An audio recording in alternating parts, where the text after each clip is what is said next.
Welcome to Real Talk Christian Podcast, where we drink coffee and have real conversations on faith, culture, and society. I'm Marc Hyde. I'm Chris Fuller. And you just learned the reason why we always have the screen that's covering our faces during the intro music. But today is a fun day. We've been kind of pushing this on the Facebook group a little bit about the anticipation for this episode. But we're sitting down with Tim and Sarah Carroll, which you'll learn she was a almost lifelong friend of mine. I've known her since fourth grade. Almost. But and not quite. They're here to talk about something very specific, and that spiritual leadership in the home and the struggle that comes with that. So, Fuller, you ready to have this conversation, big guy? Let's go. That was the shortest pause. That was the shortest pause. This Normally is what it's like 30 happens when seconds. we ramble. We're just and we talk too much. On and on. So I'm doing something that I kind of has picked up over the last year, and that's I used to hate tea. And okay, What? have you watched Ted Lasso yet or not yet?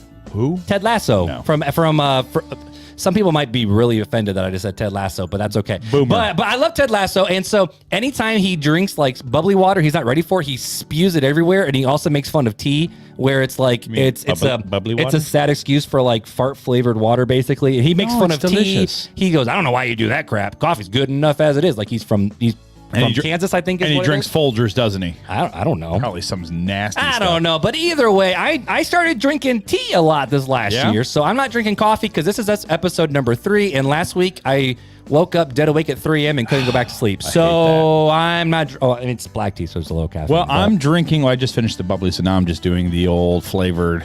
So I feel like we really need to work on a new tagline, or where we drink something. Where we drink fluids and have real conversations on faith, culture, and society. But drink coffee is just because we believe coffee and conversation. That's how this whole podcast started. But when we used to do that, we used to only record like one episode when we first started that line. And then when once it's like we did 2 episodes. And now we're like powering through because Lennox is coming.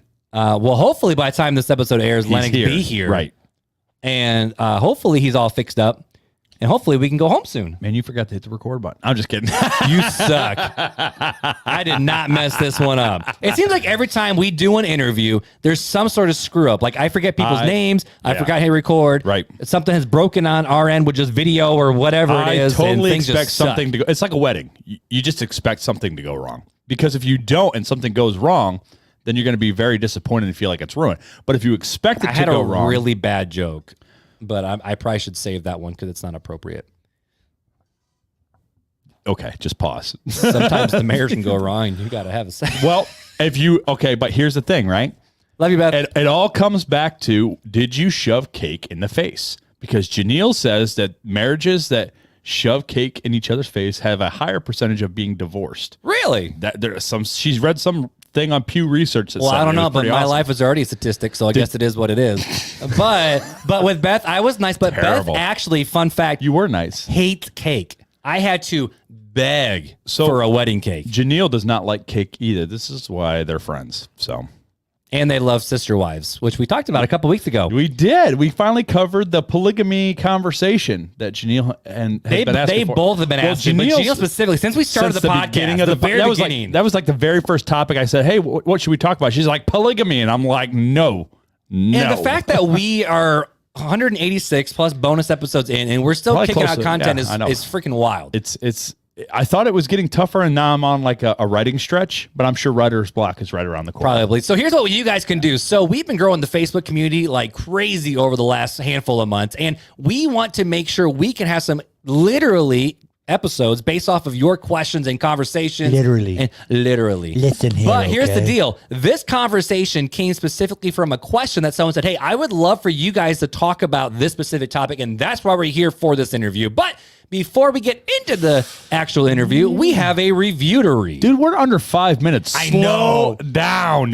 That ginger beer's kicking in. You're going too fast. I've had caffeine, a lot of sugar, and now I'm drinking tea to calm myself down. I feel like I'm like watching a movie on like fast forward. I'm like, I can't make out anything.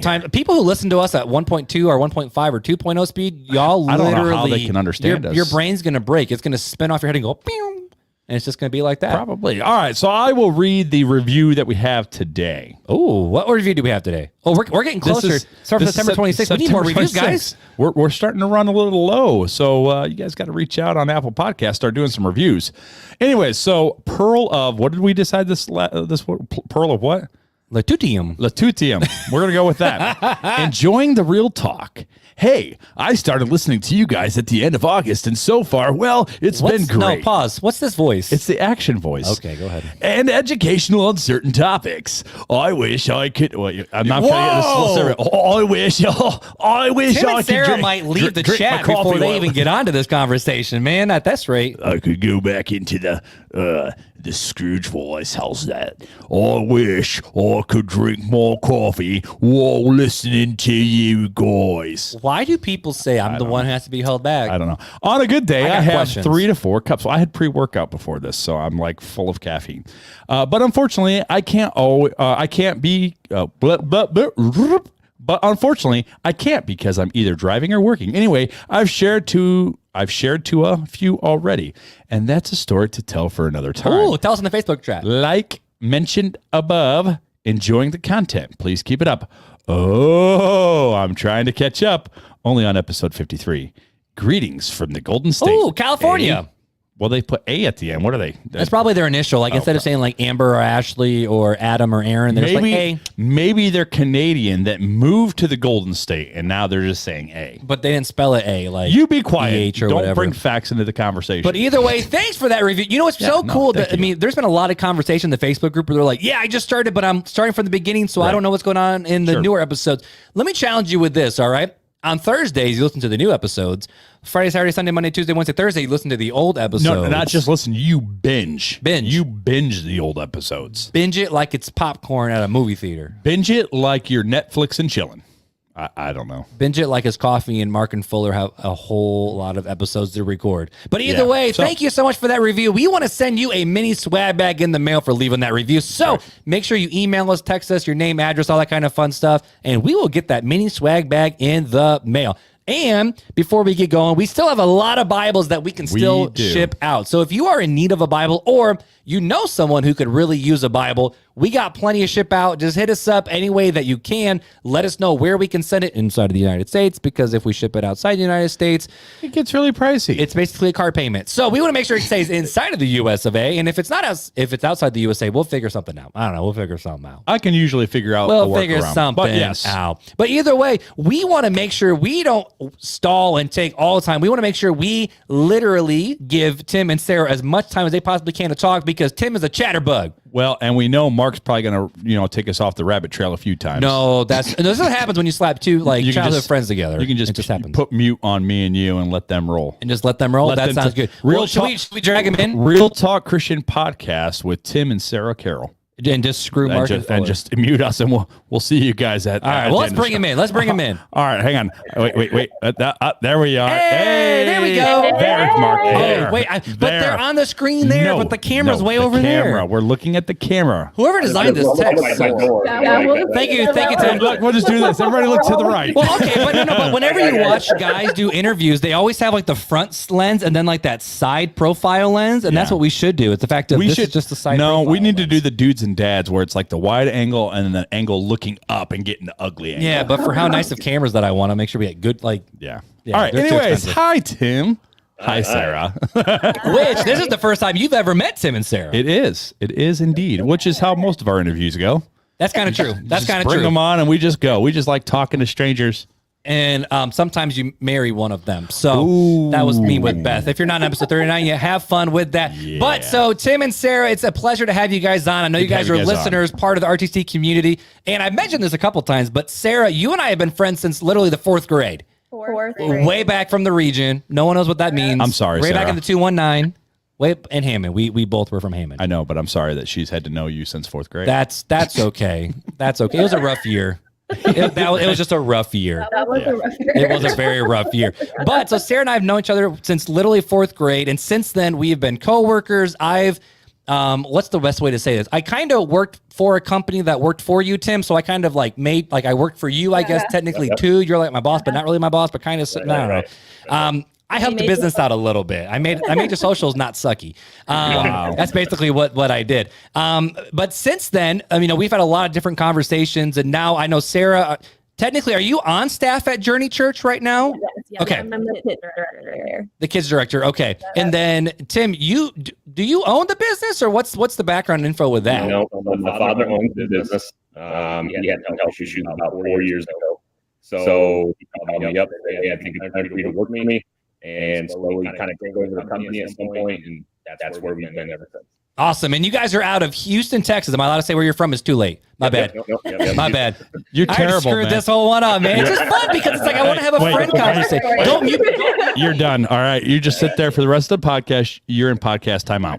No, not doing that. But either way, so we had a conversation recently, offline a little bit, because someone inside of the Facebook group asked a What Facebook group? The RTC online community. Oh, Real Talk Christian Podcast Community. That one. If you haven't joined already, go ahead and join now. Yeah, not the church communications ones, even though we're both part of those ones too. But either way, so there was a question that was asked inside of the Facebook group, and the question revolved around the idea of what do you do when you want your husband to be the spiritual leader of your home and he's not, or you want him to get engaged in church and he's just not, and the struggle of, and this is basically their words, not mine, of I know he should be the head of our house, but he's not. So what do I do in that? And both me and Chris were like, we don't know how to answer that because we do. We just don't know how to answer it because it's from a different stage. Yeah. And then out of the blue, you, Sarah, text me and go, me and Tim got this. Yeah. Me and Tim got this. And literally, and I quote, let's see. Right here. I would love to hear. Oh, wait. Oh, that's what the person said. And Sarah shot out, and Sarah said, this is the perfect topic for Tim and I. So literally, here we are. So we're here. So here we are. We're done. You guys enjoy the show. Well, basically. No. So we'll go big picture, and then we can dive into this a little bit. Yeah. So Sarah, why did you text me about this and say we would be perfect for this? Yeah, because I feel like it's been, I don't know, I want to say the last 5 years, a huge part of our story is this huge kind of back and forth going in our home of really wanting for Tim to step up and be the man of the house, and him really buck up against that, and just how to navigate that, because it's not been pretty necessarily, but we've definitely gotten on the other side of it, and I feel like we're at a place now. Tim pretty much helped me run kids ministry. He really got out of his comfort zone and your leader of home. Which probably wouldn't have happened 5 or 6 years ago. And so really thanking God with this from, and I know we'll get more into our story, the background, but just the redemption. And so I really wanted to be able to share about that because I know that as a wife that was in those shoes, just feeling really just on life is never going to happen. And so I felt like it'd be perfect to be able to talk about it and hopefully give some hope to someone who might be in those shoes. Yeah, definitely. So tell us the story a little bit, because I know you guys have a very like Tim and I, we relate a lot in our stories. And I remember when Sarah first said you would love Tim because you guys have pretty much the same story in a lot of regards. Don't feel like you have to go into all the story, but what is the story? Because I think this really does set the picture a little bit for the conversation. Go ahead, your story. Oh, your story. Take the lead, somebody. Take the lead. Jesus, take the wheel. Yeah. Sarah can sing too, and she's a blonde with bangs, so watch out, Carrie. Yeah. 1990s mode over here. So. Got him. Yeah. So my story. I grew up in Iowa. My grandfather was a very old school Baptist minister. Slash ex-Marine as well. Oh, geez. So So it was the best of both worlds in our family. My parents, they were not big churchgoers at all. My dad was a Christian. He knew Christ as a savior. But he saw some hurt from my grandparents in earlier church days that just kind of turned him off from attending church. And growing up as a kid, the only time I really went to church is when my grandfather picked up the phone and called and said, Timothy, are you coming to church? And so, Yes, sir. So, yeah. So, my parents got divorced at an early age. I think I was 8 or 9. And then my dad got married to his second wife. That lasted maybe 6 or 7 years. That was a very troubling time. It was very much of her kids versus his mentality in the home. Yep. At one point where, when they finally did end their marriage, we went on a visit to Detroit, and I was like maybe 14, 15 at the time, and she kind of ended it with him, and he ended it with her, and so I was left kind of taking care of my younger sisters for about 2 or 3 weeks, feeding them and clothing them and getting them to school and helping them with homework and all that stuff.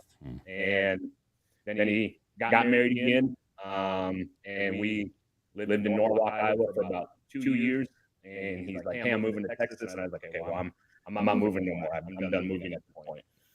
So I moved in with my grandparents actually, and that lasted all of about 9 months because I could not handle the strict discipline that they had at the time. So got married young, and we had a couple kids, and we stayed married for 9-10 years, and it was just not a good marriage. I knew it wasn't a good marriage. I tried to figure it out for my kids. We'd not attend church, maybe from time to time at the urging of my grandparents. It was one of those things where, I knew Christ was my savior, but I didn't feel like I needed to attend church or be part of that community or anything. There was a lot of infidelity on her end, multiple times throughout, our marriage, and I finally made a tough decision to kind of get out of it, and I got into a very toxic relationship for about 7-8 months with the girl, and it was to the point where I think I was in my darkest time at that point. We were just into a lot of bad things. She actually stole money from my grandparents at one point, and then their home when they were gone. And I just turned a blind eye, and I caused a big falling out with me and my grandparents, and then I just finally realizing, this is. My dad actually called me. I remember I was in the middle of Iowa one day on a highway at a freeway stop, and I remember my dad called me one day, and he was like, "What are you doing? What are you doing with your life right now?" And then I started working in a small town in Iowa, and Sarah's mom actually worked for me at that time, and then that's kind of where we ended up meeting at that point. Middle of nowhere, Iowa. Literally middle of nowhere. And I remember when you left, and I guess I'm jumping into your story, Sarah. I remember when all of us were like, "Why is she leaving Chicago to the middle of the sticks?" Yeah. But I also know family is a huge deal for you as well. Mm-hmm. Yeah. So I guess how I got there was in my story. I grew up very much in Christian home, went to church. Very, very involved. My parents were always really involved. And I even went to private school with Marc. Whoop, whoop. And How you met, baby? And so around church and churchy people my entire life. And that was the norm. Unlike Tim, that was not the norm for him. Yep.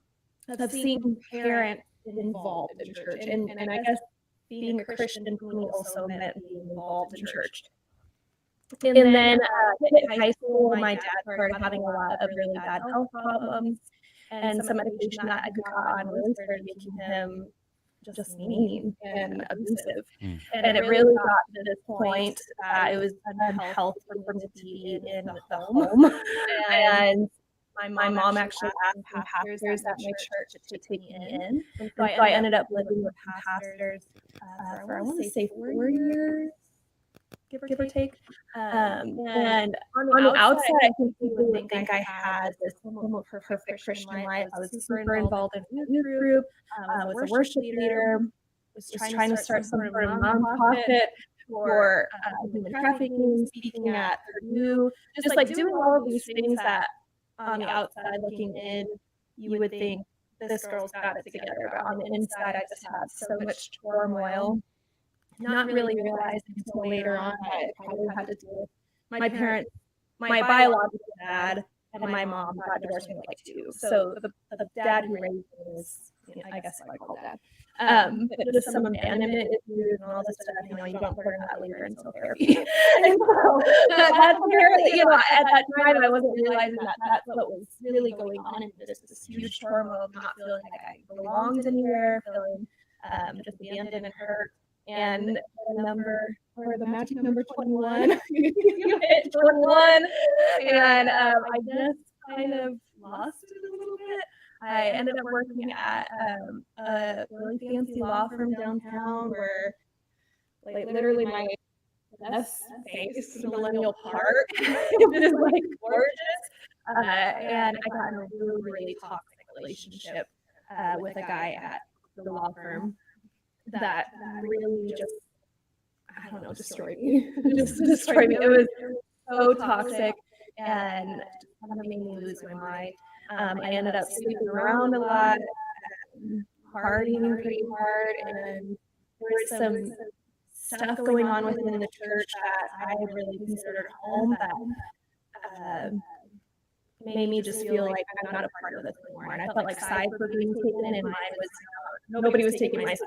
Nobody was it's more the opposite of making me feel very small. So I actually ended up moving to my parents' house because I got to this point where I knew I couldn't keep up with it. And I actually very distinctly remember the morning I woke up and I was depressed as all get out during this season. And I woke up and I felt like I heard God say, "You're better than this." And it was from that moment that I just knew I needed to get out of all of this junk that I had found myself in. And so the only way I knew at that time that was to go back to the pastors that I lived with and see if maybe I could go back and live with them, I could get help. And I went back and I actually think that you need to go home, which was like huge blow for me and just again added more pain, more feeling of I don't really have a place to belong. I don't really have protection. All of these things. And so I ended up going back home to the middle of Iowa. I'm going to pause you real quick, Sarah. Your mic's echoing really bad. Can you move it just a little bit? Yeah, absolutely. Is that better? We'll find out. Keep going. Okay.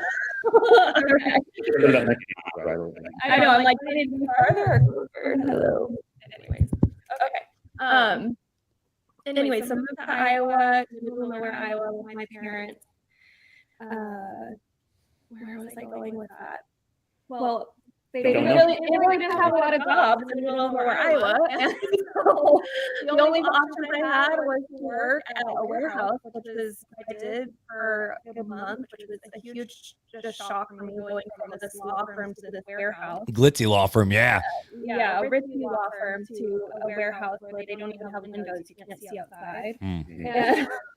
And so I was very desperate to get into the call center. The call center was placed to be in this middle of nowhere, Iowa town. And so I was like, all right, I'm going to go to the call center.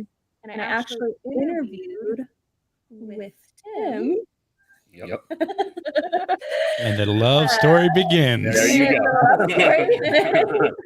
Yep. And so yeah, Tim was my boss.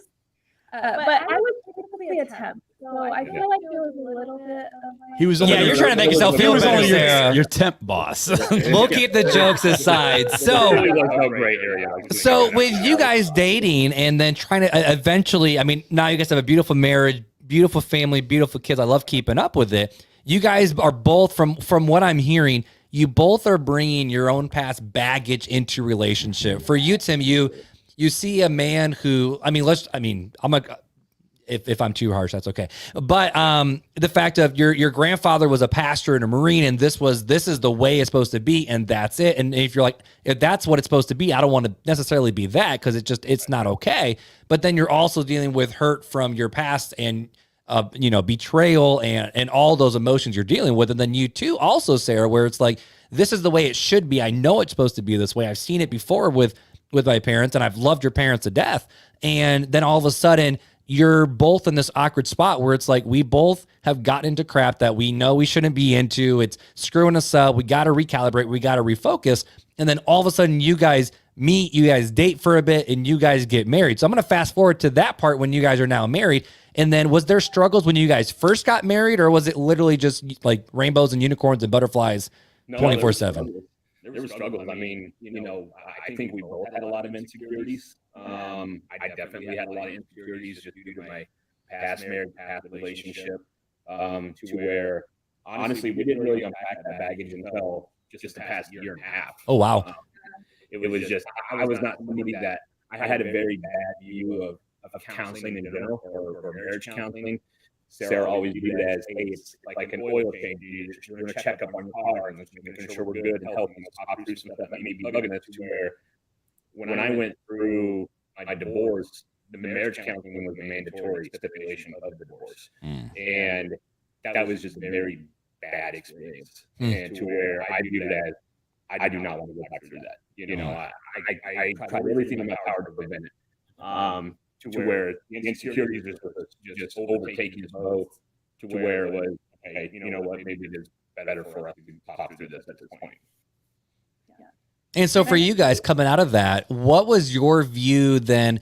And I should ask this too. So when you guys were first married, were you guys a part of a church at all when you guys first got married, or was it even a little bit before you started to re-enter into that world? No, I mean, we were attending church, but we weren't really involved.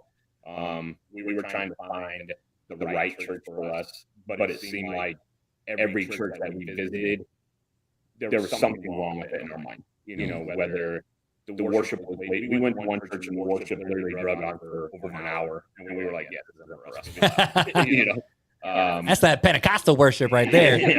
Yeah.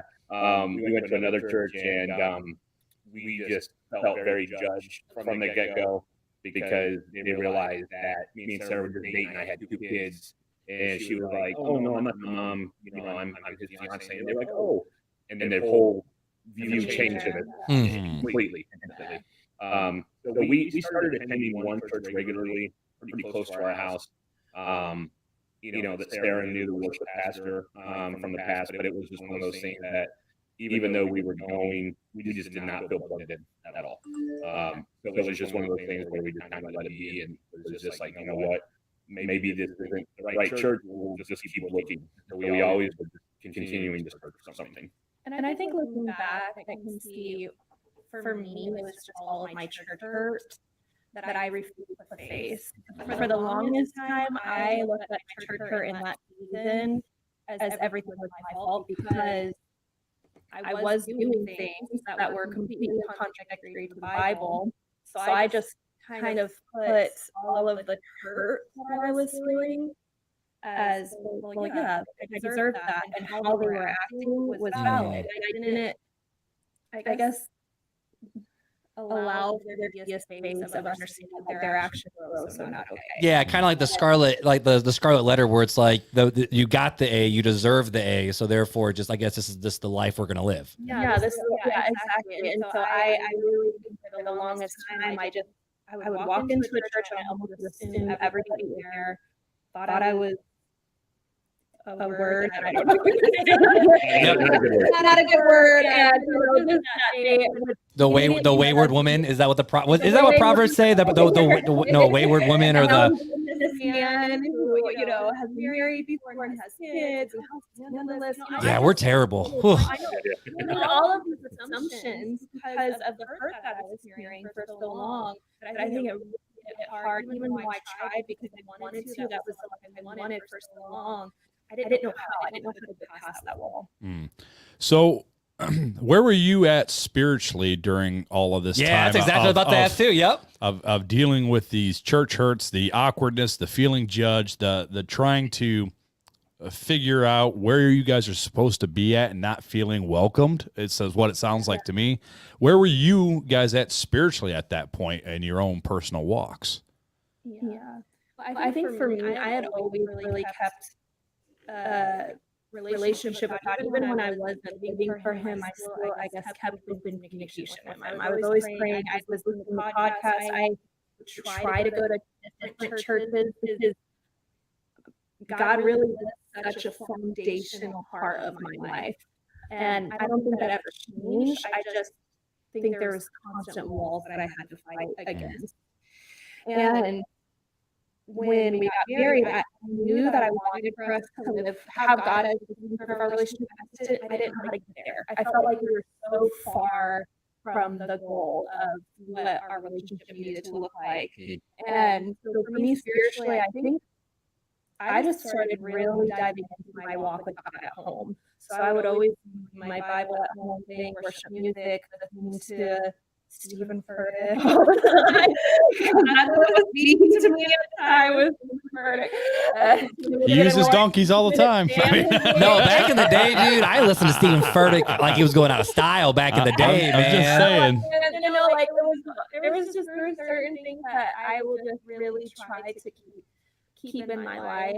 but you made sure you were doing your best to pursue Jesus. So, right? So during that time and that pursuit of Christ and that relationship, is that when you started realizing, hey, I need a spiritual leader. I need somebody to help me in this. Explain how that all came about. How did you come to the realization that got you to that point, right? Yeah, I mean, I think that the desire was always there for Tim to be the spiritual leader of the home. I just didn't know how he would ever be the spiritual leader of the home. And so I felt really, really defeated. And I had people in my life making comments that made me feel like there's pretty much like I married the wrong person. And that made it even harder because it then made me in my mind like, man, I've really screwed up my life. Like in a season of my life that I made terrible decisions was now going to last me the rest of my life because I ended up going one season marrying somebody who wasn't going to be my spiritual leader. It really, really messed with me and how I interacted with him as well. Like I think this is the hugest thing that had to change because he could sense that and right. So Tim, now you going through all this at the same time, Sarah's going through, she's pursuing Christ. She's realized that she's not going to have the spiritual leader. Where are you at during all this? Yeah. So for me, I was on the complete opposite spectrum. To be honest, it's one of those things that, I still prayed every day, whether it be in my car, on my way to work, or if I'm in the shower, I just make a quick prayer to myself, or pray over Sarah, but it was never publicly or to where it was anybody could see that relationship that I had with him. I did not listen to worship music. I was very much rock and roll. Oh, dang it! You beat me, bro.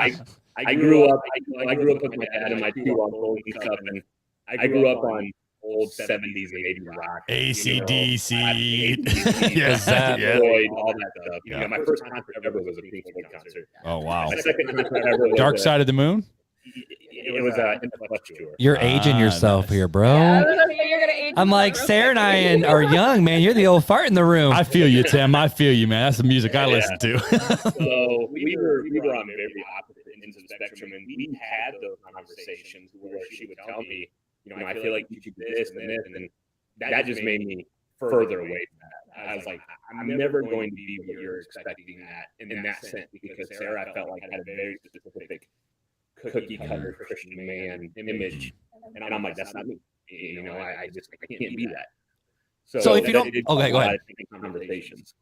So with that, is that something, and I'm going to get real raw with you here for this question. Is that something, Sarah, you vocalized to Tim where it's like, I expect you to do this. I want you to be this. You need to be this. So grow up here and step up and do it. Were those actually part of the conversations? Yep. All right. And then follow up. Tim, what did that do to you? Coming from kind of feeling maybe a little bit abandoned from your childhood to your failed marriage. What did that do to you as a husband hearing this from your wife? And I know Sarah, she shoots freaking straight. Yeah, she does. To me, I'd say that caused me to put up a very high brick wall between me and Sarah. It kind of shut me down. Made me feel very inadequate. And I made the comment before. If that's what you wanted, you married the wrong person. It was that type of conversation that we had for months, actually, to where it was kind of, where do we go from here? Because it was, that's something I can't be for you. And whenever we would try to discuss it, I would shut it down, and it just got to the point where the conversations were pure frustration between the two of us, to where no conversation was really ever had between us about it. Yeah. Now, Sarah, during that time, so I'm trying How to does get this make you feel? I'm trying to get the full scope of the story as a first-time listener of this. So, were you trying to try to encourage him in ways, or try to help him? Like, where you like buying them a devotional book and be like, here, you should read this, or here's how to become a spiritual leader of your home. Like, gentle kick in the butt. Here's a not so huddle hint. Everything under the moon. I tried to have them go to coffees with pastors. I tried to get devotionals. I tried to, I don't know, get you plugged in. Go to men's group. Yeah, I feel like tried everything under the sun, and we just got to this point where I think we both knew we need to work on ourselves. Yeah. I'm a very private person. I like, it's one of those things where I like 5 people in this world, and that's my wife and my kids. I hear you on that one. I have too many friends. Whenever Sarah would be like, hey, you should go to the men's group. Oh, heck no. Yeah, I'm good. Did that make you not want to go even more because Sarah was like, hey, I want you to go do this, and you're like, nah, bro, nope. It was literally maybe about once a week. She would say, hey, you should really go to this men's group. And I'd be like, no, I'm not going to that. Hey, men's breakfast is on Saturday. Nah. Yeah. It was like, hey, did you see they're doing a guy's steak at the church? You love steak. You love steak. I'm like, yeah, I do. I'll make one at home. And it's probably going to taste better, too. Yeah, Hey, you're a Texas boy. You know how to, Yeah, so it was one of those things, the more and more she pushed it, the more and more I resisted, to where I was like, just stop. Like, you're pushing this on me, and it's just making me not want to do it more and more. Let me do these things in my own time, through my own walk, not how you used to fit to afford to be. And you probably had to tell me that a good 3 or 4 times before it stuck, because I'm a little bit stubborn. So when it stuck, then Sarah, how did you respond? Because I want to know how long did it go on? Oh, that's for? true. Yeah. How long was this? I don't want to say battle, but it was kind of a battle of a push and resist. Bro, this was a battle. I was trying to push you into being more of a Christian and all this stuff for at least 5 years. Yeah. That's a grind. And I would, that's a grind. Tim, from what it sounds like you're sitting here saying, no, look, I am seeking God just personally and on my private self. I don't need to, flaunt it to everybody. And that's what it sounds like you were thinking during that time, right? Yeah, I mean, I think we told her at one point, like, your walk with God is not going to look like my walk with God. Yeah. We have different walks, we look different. That doesn't mean your relationship is better than mine. My relationship is better than yours. It just looks different. You just need to be okay with that. Yeah. And it took some friends of hers, mentors of hers to kind of say, to have her realize, like, hey, this is okay to have Tim have his own walk. Yeah. To where it finally clicked where I'm telling her, hey, I've been telling you this, are you just not listening? Type of thing. Well, I wouldn't have been able to hear that until after I went through counseling. And I think that's like really when things started to change was when we both individually went to counseling. So Tim started going to counseling, and in my mind, which, can I ask, Tim, did you choose to go to counseling on your own? No. but it got to a point where you were like, I have to try because you had everything else. And so it wasn't, and then I assumed that counseling was going to fix all of our problems for him. Just like that. Fix your crap, Tim. Everything was going to be fixed. And after a couple weeks of him going, he was like, yeah, it's been really good. And I was like, well, I should probably go to counseling too. He graduated out of counseling in like 6 weeks. I didn't graduate out of counseling until 6 months later. And so I realized, okay, maybe I'm the one who's a little bit more screwed up. Tim is the one who's screwed up and needs all the help. And I think it was really breaking down this expectation that I had that Tim needed to fit into a box. And realize God loved me for who I was. I think that was really when it changed. Because once I started realizing who God loved me, who I was able to start loving Tim for like who God had to be loved. And I think there's a commonality there where, and this is where I'm trying to sift through some of the stuff where, yes, Tim, you went through a lot of crap and you had to sift through it. It took years of you sifting through it, but I would say, in our Christian walk, sometimes we're running, sometimes we're sprinting, sometimes we're walking, sometimes we're crawling. And it sounded like you were crawling at a rate when Sarah was like, nah, bro, it's time to run the marathon. Like, let's get off your butt and get running. And I know there's some people out there where they're like, okay, Sarah, well, at least you got a man who's trying a little bit. Like, like I'm hearing those counter arguments in my head of like, well, at least Tim, at least you were trying a little bit. I'm over here stuck with Joe Blow, who'd rather just sit out. Not you. I'll point the other way. He's pointing at me. I'm sitting over here with Joe Blow, who wants to do literally nothing but just watch football all day and have a beer. That's all he wants to do. And he doesn't even care about spiritual things. Like, is it one of those situations where once you I mean, obviously our jobs as partners and as spouses is to help encourage and push our partner to be the best version that they can without forcing them to do it, because if you lead a horse to water, and they don't want to drink, you're just going to drown them. And so was there ever a point in your life where, I mean, obviously hindsight's 2020, but when you're in the middle of the fights in the weeds, when you finally said, okay, fine, I give up, did that feel like failure to you? Or was it more of kind of like a release of just like of a good release? Was it bad? Was it terrifying? I'm just trying to get into your emotional state of when you had to give up that release. I think it was finally definitely an I give up attitude, but more of an I give up attitude. I know I need to make these changes to have a better marriage with my wife or have a better relationship with God. And it was to the point where Sarah and I now have a little toddler always in the home. How did I want them to do our home, or how did I want them to do our marriage? Or my older kids that come to visit, my ex-wife, she's on her fourth, fifth boyfriend. We've gotten divorced, and I know that's affecting my daughter, my older daughter, because she's talking about it, and she's literally making comments of, it's sad that you and Sarah and I, role models are 1,000 miles away. Those are the things that I decided, what, I got to take these steps and I got to do the counseling and be more open to the changes and to allow Sarah, I guess, mold me a little bit in some things, because I wanted to have that, connect marriage, walk with Christ a little bit more visual, more so for my kids than anything, because I wanted them to see, what I was going to do, that they could also do it.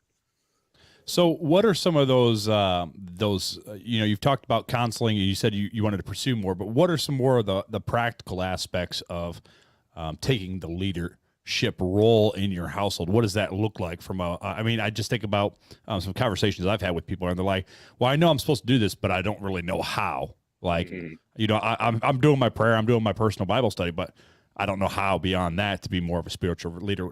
Was there something you did differently or more practically that has kind of given more of that leadership role to your family? Sure.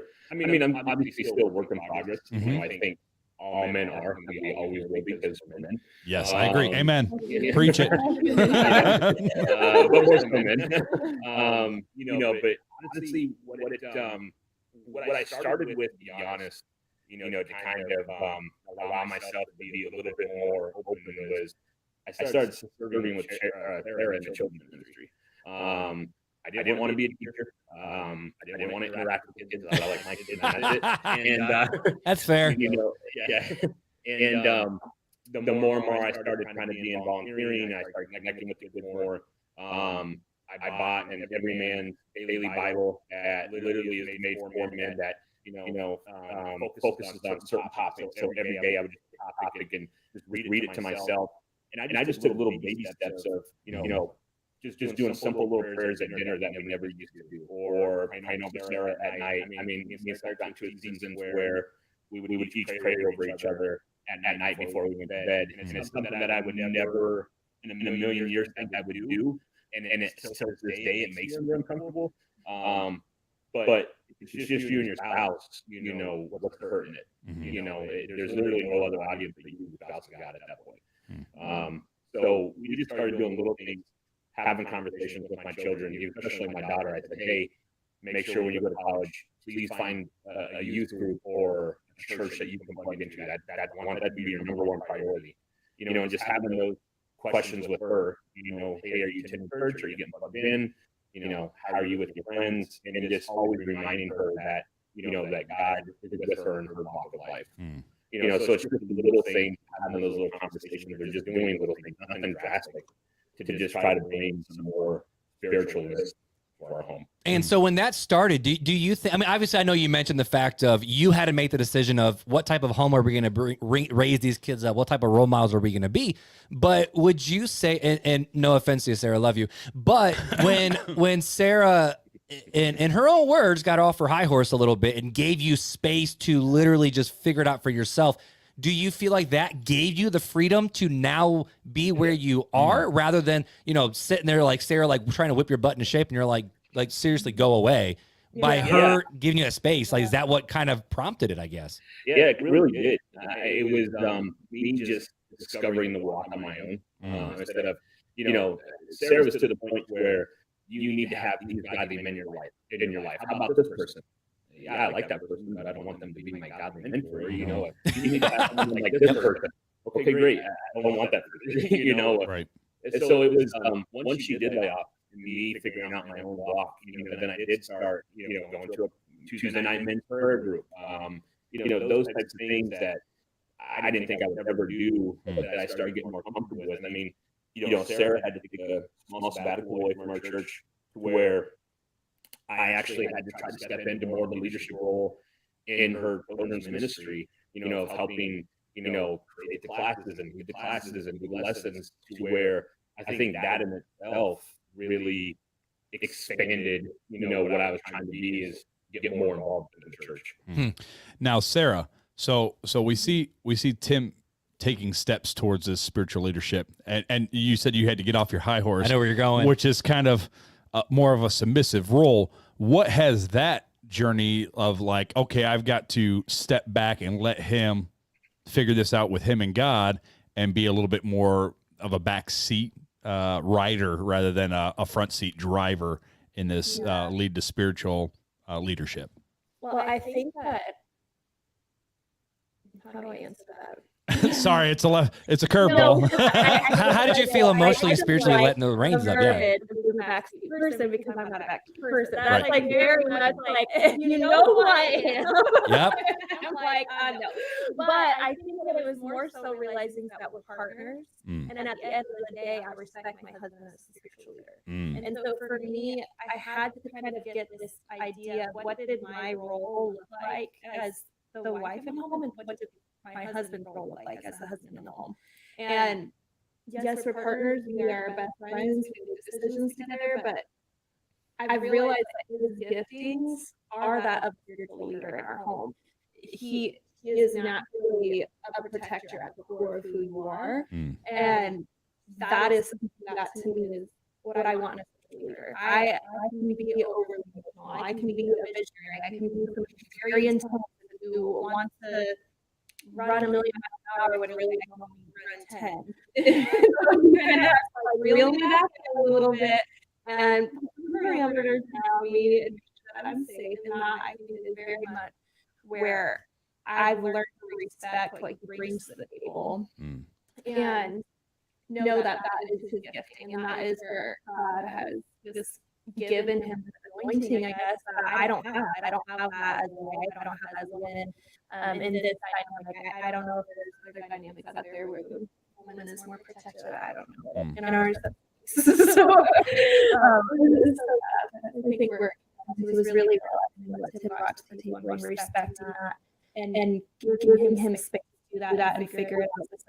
It gives me space to figure out my stuff. And then like I had alluded, like I really had a high horse that was on in this self-righteous thing that I had. I knew what he did, and I was somehow better than the Holy Spirit in his life. I had to really check my pride and myself and get off the horse and let God do his job because he is better at the Holy Spirit than I am, and just give space for that.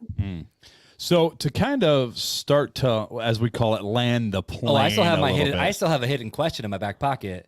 You want to ask it first before I start? You're not gonna be ready to land the plane yet, because I'm gonna take it right back off. All right, go ahead and just take off full thrusters. Sarah knows what my question is. So, but before I get to that, I'm going to lead into it, okay? So I can see you sweating over there, Tim. Not really. But so with you guys getting plugged in with the church that you're at, I mean, obviously, I know there's some people where it's like, oh, I just wish my husband would just show up to church, and you're dragging to church. And it sounds like you both like necessarily weren't dragging each other to church, but it was more the fact of like, I know we're supposed to do it. I guess we're just going to go to it. And then, Tim, you're talking about the fact of, you were sitting in service, you're trying to find a good spot. Then all of a sudden you're like, well, crap, I want to be with Sarah, so let's start serving with her. Then all of a sudden you're creating curriculum, and then I'm going to lead into this with this precept of you came out of a world of church hurt. I think you know where I'm going with this one. You were in the process and the stage of finally, in Sarah's words, stepping up to the plate, and you were finally like, you know what, I'm still figuring this crap out. I don't exactly know what I'm doing, but we're here, we're trying, we're showing up. And then all of a sudden, you guys experience a whole new world of church hurt. And you can share as much as you want or as little as you want with that story. But basically, you guys you personally, I remember talking with Sarah about this, you kind of got sucker punched out of the blue with some, just terrible decisions from church leadership.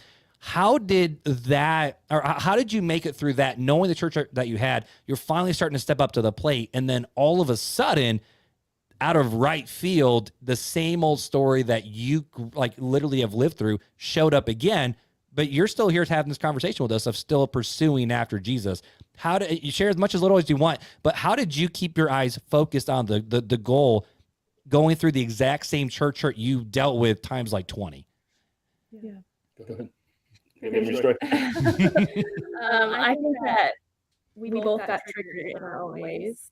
Absolutely.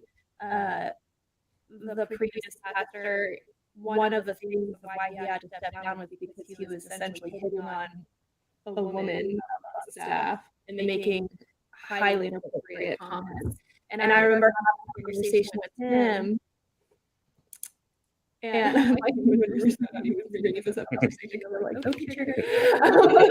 Sorry. But I remember telling him, if I were in that woman's shoes, I don't know how I would have responded, because she didn't say anything. She allowed for these comments to keep going because she felt almost frozen of like, oh, what am I supposed to do? Like, I don't want to ruin our church by saying something. And I'm like, I don't know if I would have done anything differently. And that triggered to like, you could have told me. And I'm like, what probably punch this guy in the face. There's the protector coming out. That's called a spiritual leader. Yeah, right. That's a spiritual leader. And I think that was just a small, that was like the start of this whole journey of us just having to work through triggers after triggers, going from just kind of not even going to church years to us coming to a church meeting staff. I originally started with social media, so I was on you're starting to echo again real bad, Sarah. Oh, sorry. I don't know either. We'll keep cruising. Okay. It might just be a little closer to you. It might be what it is, farther from the speakers. Hello? You can awkwardly hold it. Just hold it. Is this better? Oh, that's Actually, yeah. really nice. Okay. Well, I'm gonna. So let's start the conversation over again now. Yeah, we're gonna start over. The whole thing. Hey! Friday night fight. Okay. So I guess I'll hold my mic like this. But what was I saying? Basically, Social media. So yeah. I started with being on staff as a social media person, and then I moved into running kids ministry, which I mean, I know Marc has a background in youth ministry. Yeah, we worked together to help you figure some things out. It's not a joke. Like it's a hard ministry to run, and I have never done it before, but I just felt that was what God was calling me to do, and I feel like it exposed an entirely different perspective of church, and we had to muddle through that together because Tim kept on feeling like I'm being taken advantage of. Which is probably true.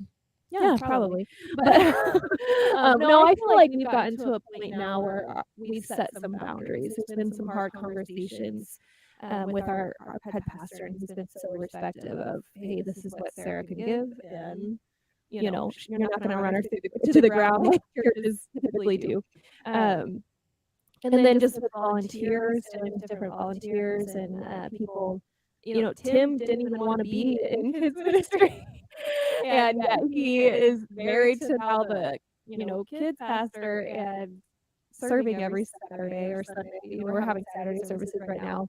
And so that was a whole other just side of things that we really had to work through. And it's just been triggering, but I feel like out of all of it, and you can speak to this too, we just have had to really come together, and this has caused us to grow in our like a home life walk with God, and making sure that we're leaning on each other. And I think that's probably why more than ever I've seen you as the spiritual leader of our home, because you are protecting and you're guiding, and you're reminding me of the simplicity of what church is supposed to be, the simplicity of what the gospel is supposed to be. And I could overcomplicate that with ministry theology and how this is go and all this stuff. I mean, you worked in marketing for years too. Yeah. So Yeah, exactly. So. And then Tim, from your side then, I mean, how did you handle the church hurt in this whole new way, in terms of you finally are like, yes, I'm stepping up, and then same old, these stupid churches and these ministry leaders do this, that, and the other. How can I trust anybody again? How did you keep your feet under you? Well, what made it worse is that after our church scandal, I guess, that everybody was calling it, there was a lot of news popping up of these pastors nationally. That's what I'm saying. Yeah, I mean, it's the same time as SBC, the whole SBC. Well, no, not even just that, but Hillsong and Carl Lentz. I mean, it literally crap hit the fan hard. Yeah, that was all at the same time. I mean, there was probably once every few weeks.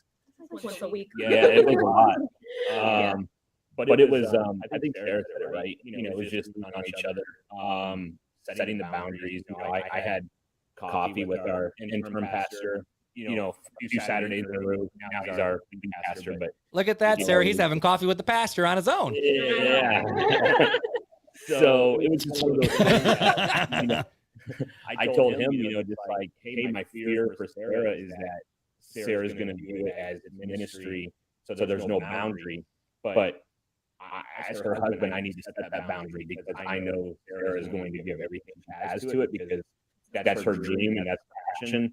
And I could already see her getting burnt out and her getting triggered from the hurt that our church is going through. I mean, we lost at the time, while everything was good, I mean, we lost a good 25, 30% of our church congregation. People leaving. I mean, at high level people, our college director, and just because it was triggering for a lot of people. So it was just us really leaning on each other and praying over each other and setting those boundaries and having those tough conversations, with our pastor at the time, our new pastor, about how can we help. But these are also the boundaries that we have to set. Yeah, we can start to land the plane now. You don't have any other right field questions to ask Tim? Okay, so I'm going to come back in now and try to land the plane if Marc lets me. Yep. So I'll mute myself. My question now is just more of a practical one, right? We've looked through the story of you guys' past, the struggles in your relationship, the blow up scandal, kind of the ways you've grown as a spiritual leader. Sarah, how you've learned to kind of try to take a little bit more of a backseat to the Holy Spirit. What are some practical ways that you can encourage other couples that are out there that are struggling with this very thing that you guys have gone through? What are some ways they can learn from your guys' experience, and what practical advice would you give to them? I think that the biggest. Sorry, I laughed when I saw the mic come back up. She doesn't have the booming voice like Tim. Tim's got the booming voice, and so for whatever reason, it just comes through. For being so feisty, you're so quiet. Yeah, I guess. I can try to speak louder. No, just hold it. It's fine. Whatever you want to do, it's fine. All right, what encouragement would you give, Sarah? Anyways, something that I feel like I really wanted to share going into this was a huge moment for me that was like kind of a heart change. Was actually when I was watching the movie Dune. Has anybody watched that movie? I actually haven't seen Dune. I know what you're talking about, though. Never seen it. Okay. Yep. Tim is gonna laugh at me so hard, but it was like a huge, like aha moment for me. And in this movie Dune, everybody's gonna be making fun of me right now. I'm like embarrassed even talking about this right now. But in the movie Dune, there's a moment where the king tells his son, the prince, of course I would want for you to have all of this kingdom, but if at the end of the day all you want to be is my son, that's enough. And I felt like it really just like was this aha moment of we can be chasing ministry. We can be chasing wanting for our husbands to look a certain way and thinking that we're doing it all in the glory of God. And at the end of the day, God just wants for us to be his daughter, and he wants for our husbands to just be his son, and that's enough. And if we allow for there to be space for him, for our husbands to just be sons of God, then God does the rest. Stop trying to be the Holy Spirit. Stop trying to mold your husband into who you think he needs to be. Just allow for God to do the rest. I feel like that has been a huge heart change for me, and it just practically showed up in our marriage, because I just started allowing for there to be a safe space for you just to be a son of God, and for you to walk out your faith and wrestle with God and figure it out. And I think that's really what has been the biggest game changer for us. I would say for me, for the men's side of things, just be open to being fallible, by your wife. It's like I said, I had a lot of these, and I think they're spoke to it well. Everybody kind of has their own walk, but let yourself be a child of God. But just be open to that change, open to like I said, be malleable, and just let yourself figure out your walk, but be open with your wife of how that may look, how you think that may look, and talk through it together. What are practical steps that you can get there at some point? Maybe as simple as I'm going to start reading my Bible, or I'm going to serve on the security team, and then our guys there, our security team, they have all caps and guns. So that was that is the most Texas thing I have ever heard. All caps and guns. That is straight up the most Texas thing I've ever heard. So just being open to at some point get to that part where you feel comfortable in some capacity, even if the smallest capacity, to move forward with your walk with God. That's good. I like that. Well, do you guys have anything else you would want to say that we haven't asked you and that you guys really want to cover? That's my last question, and then I don't know what Marc's got. He's probably got like 10 more questions. I always do. Doesn't mean I have to ask him. Whatever you want to do, bro. I don't have anything. Sarah? I'm trying to think. I'm sure she doesn't have anything. That's a spiritual leader right there. No, she doesn't have anything. Nah, she's done. She's done. No, it's fun to hear someone's story, and this is what I'm hoping this encouragement goes to somebody, especially for the people who ask this question, is the fact of. And I know, Sarah, you speak in this a lot, like the story's never over. The story's still being written. And I know that's what you teach the kids all the time, is there's always hope to have. And I think there is that struggle of, for you, Sarah, from hearing you and the story and the conversation we've had offline, where you literally had to say, I know this is where God wants Tim to be, and I've been trying to drag his butt there literally to the altar for many, many, many, many years. And I don't want to say let go and let God, but at the same time, you had to choose that I'm no longer going to try to force him to be the husband he's supposed to be. I'm just going to start working on me and being the wife I'm supposed to be. Yes. And maybe in doing that, Tim then is now having the freedom to be. I mean, Tim, you literally said, Sarah's like, I want to have coffee with the pastor. And you were like, screw that. Nope. Men's prayer group. Nope. Men's meet stuff. Nope. You want to serve? Nope. And then all of a sudden, Sarah, when you're like, well, crap, I got to work on myself because I got my own stuff I got to work on. Boom. To be now the he's wife meeting with the pastor. And all of a sudden, and not just meeting with the pastor, but literally having the conversations that is the hardest ones with the pastor of, we love you, but not enough to kill ourselves. Well, burnout ministry, to make sure I use my terminology correctly. But then all of a sudden, like, you're going to men's prayer groups, you're going to men's Bible studies, you're helping out with the children ministry. Not just helping, bro, bro, be teaching. Right. Like all of a sudden, like, Sarah, when you had to, which I'm sure was probably a both humbling and scary experience for you to be like, no, I'm just going to let go, and I'm going to make sure I'm good. And Tim, you do what you want to do with God, boo-boo, but I'm still your wife, and we're going to get through this. Did you just call Tim boo-boo? Yes, I did. He did his hair for us, so I got to call him boo-boo.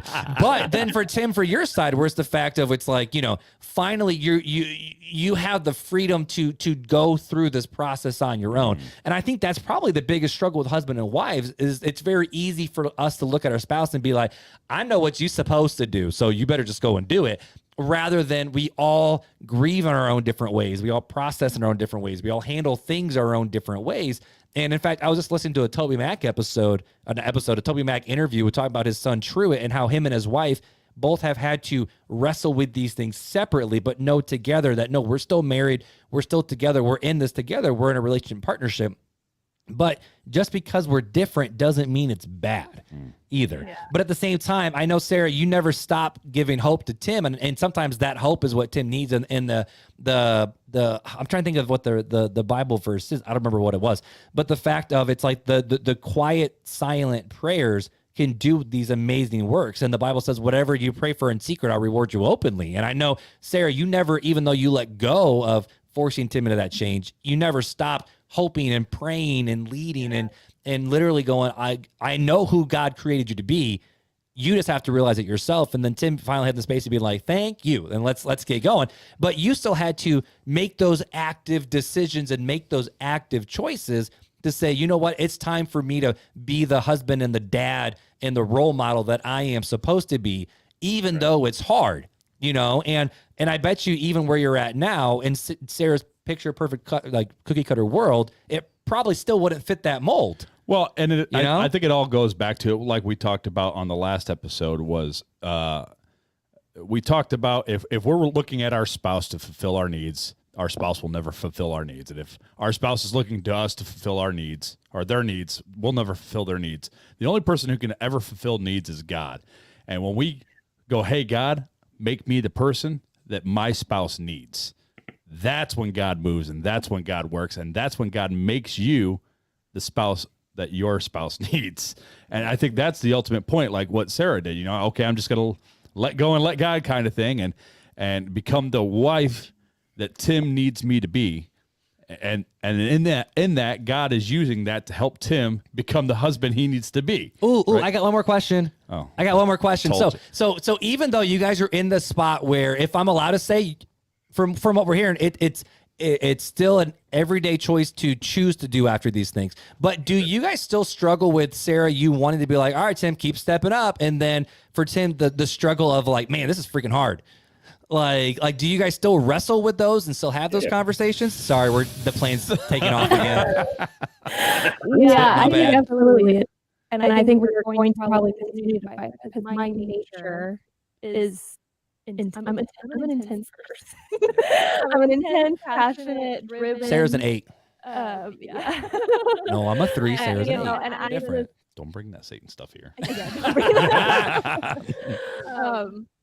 So I think that's where I'm always going to have to fight giving that space. And something that when you guys were talking that I wanted to say before I forget is something that also needed to change me was I needed to get rid of this list that I had in my head. Growing up in the Christian world, you're taught at like 4th grade, make a list. The Joshua Harris stuff. You were freaking obsessed with that book. Yeah, I was. Well, not 4th grade. That was like 7th grade. 4th grade was a little weird for that. But you were obsessed with Joshua Harris back in the day. Yeah. And he's like, hey, Tim, I kissed dating goodbye. Yeah, I kissed dating goodbye. Yeah. It like messes up your view of dating. Big time. Yeah, Beth culture. Beth has a lot of opinions on that too. I was in this mind of like, you need to make a list of the guy that you want to be with, and I feel like that never actually went away. It just shifted into now that I'm married, I'm making a list of who I want my husband to be, and I had to really get rid of the list and know that this is who I'm married to, and this is who God has called me to love, and He is my list. And learning to love Him for who He is, and just honor the strengths that He brings, and not try to make Him into somebody that He's not. And I would say, Mark, yes, it's still a struggle for me every week to go to Tuesday night prayer group, because life is just busy. I don't go every week, and I think that's the other thing. That's okay. That's just part of my walk. I mean, there's times when you start talking, she's like, hey, it's Tuesday, you're going to go to your men's group. I'm like, God, I can't go to, I'm tired. I'm just worn out. I mean, you're basically running the business now, right? Yeah. I would really respect that and be like, okay, he's tired. He's going to make an excuse of why he doesn't go to Bible study. He's tired. That's human. Yeah. So, I mean, we still have conversations all the time. Yeah. I'm done. I'm out of questions. No. Now you got to land the plane. I landed it, and you took off again. You got to land it again. I'll land the plane with this too. So I know and this is the thing too, is every single marriage has a different journey and every different story. And I know that there's going to be some people who hear this and like, this is exactly my story. And then there's other people where it's like, that's not anything like my story. But I think what my biggest takeaway from this is the fact of, we all have, and we talk about this too, the fact of journey is our faith is a journey. And like, we're all on a different faith journey and what does it mean to actually follow Jesus. And in some regards, we have to, like what the Bible says is, we can't control anything. We can only control ourselves and then constantly pushing our spouse to do that. Because everywhere in the Bible, it doesn't say, wives, force your husband to go to church, and wife, force your wife to do this. It's literally of wife love your husband. Oh, sorry, my bad. Maybe for some churches, but not, but so we need to have a talk. You know what I'm talking about. but basically, the Bible says is husbands love your wives, and wives love your husbands in terms of loving them for who God created them to be. And we're supposed to push and encourage and edify, but we're not supposed to force. And I think that's the biggest thing, is the fact of loving your spouse for who they are, but never giving up the hope of not just the list of who they can be, but more the fact of how can they serve God and just God use them in their story. I think that's kind of where I'm at with this. Yeah, that's good. Anything else from the wonderful folks? That's not me, because I've officially got the signal of stop talking. It's under the table. It's a stop. Awesome. I love it. I love it. You've made the introverts tired. Yeah, I did. I sure did. So I know, Sarah, this is coming, but Tim, I don't know if you know this or not. So at the end of every single episode, we always have fun facts with Fuller, because back in episode 1, I said, hey, we don't know how to end the show, so Fuller, you got a fun fact, and that's just how we ended the show. So, and almost 200 episodes later, we've got almost 200 facts out there. You've only duplicated twice, too. Yeah, twice I have. But either way, so let's jump into fun facts in this episode. Sound good? Sounds good. Time for Fun Facts with Fuller.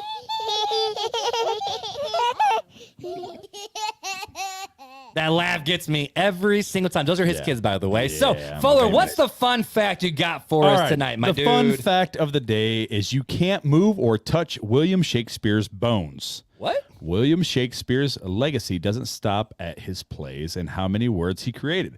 But even in the afterlife, he leaves a lasting display of his wit. Buried in 1616, the playwright was said to write his tombstone inscription, which reads, "Good friend, for Jesus' sake forbear to dig the dust enclosed here. Blessed be the man that spares these stones, and cursed be that moves my bones." So nobody moves the bones because it's a curse. So literally, Shakespeare was like, if you move me, you're screwed. Yeah, you touch my bones, you're cursed. That's not a fun fact. That's kind of a scary fact. I'm not going to lie there, boss. It's fun. It's a fun for you. It's fun for you. But either way, seriously, Tim, Sarah, it was an absolute pleasure being to hang out with us. And thank you guys for literally shooting us a text and be like, let's talk about this. Thanks for reaching out and having the conversation. We encourage everybody. We didn't know how to have the conversation. So thank you guys. Appreciate you having us. Awesome. Well, guys, just like always, the best way to continue the conversation is inside of our Facebook group and also Instagram. So make sure you jump into those Facebook groups and interact with it, because we literally only have two main rules. Number 1 is no self-promotion, because we will delete the posts every time. And number 2 is don't make the Facebook group suck. Actually interact with it, leave comments, post questions. Rule. That's my rule. But just enjoy the conversations over there, guys. Yeah, and if you haven't already, go check out our YouTube, which we're using a new way at least for this week. On this one. At least for this week. Yeah, so go check us out. Hit the subscribe button and the bell notification to get more epic content. We'll go with epic. Glorious content. Glorious content. gloriously epic. And just like always, if you have a question that you would like us to answer on the show, leave us an email or a text, or inside of the groups, leave those questions over there. And just like always, if this podcast episode or the show in general is an encouragement to you, we would love it for you to share it with a friend, leave a rating and review anywhere you listen to podcasts, and we'll continue having the great conversations here on the show. And don't forget, if you are in need of a Bible, we do true. have CSB Bibles. We got a lot of them here ready to go. If you need one, send us your name and your address, and we will send one out to you for free. I can't count them right now, but I'm just going to say there's a crap load. There's a lot over there. We're slowly dwindling them down. Yeah. Christmas season was very busy. I think we sent out like 8 Bibles over That's Christmas. awesome. So, yeah, it's pretty cool. That's legit. So let us know about that. And if you have any questions about the show, again, don't hesitate to reach out. Again, Tim and Sarah, we loved having you guys. We love you guys joining us. But until next time, take it easy.